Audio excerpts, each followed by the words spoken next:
Shu bemorimizni bel umurtqalarida L5 L1 sohasida katta hajmdagi disk grijasi aniqlangan. Qaysi oyog'ingizda bo'lyapti og'riq? O'ng oyog'imda mana shunday beldan boshlab turib, boldinlargacha qattiq og'riq bo'lib, oxirgi bugun kecha umuman yurish iloji bo'lmay qoldi.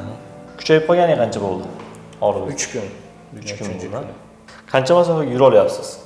Xo'p, yotganda og'riq bo'lmaydi. Tushib turib 6-7 qadam yuramanda uyushib qoladi. Uyush yo'qoladida qattiq og'riq paydo bo'ladi. Shu bemorimizga biz bugun endoskopik uslubda Ilesis metodikasi bo'yicha operatsiyani rejalashtiryapmiz. Aka, qalay bo'ldi operatsiyadagi holatlar, operatsiyadan keyingi?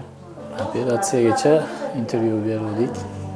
Ancha og'riq bor edi. Xudoga shukr, hozir hech qanaqa og'riq yo'q. Kecha 15:30 da operatsiyaga kirgandim. Mana bugun xudoga shukr o'zim oyog'imdan yurib chiqib javob berishdi doktorlarimiz. Hammaga rahmat. Uyga qaytyapmiz xudo xolasa.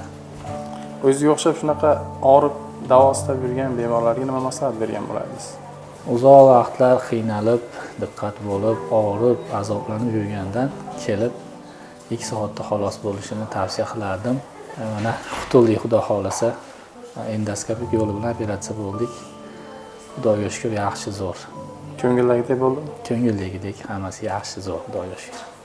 Katta rahmat, sog'ayib ketgan ekansiz.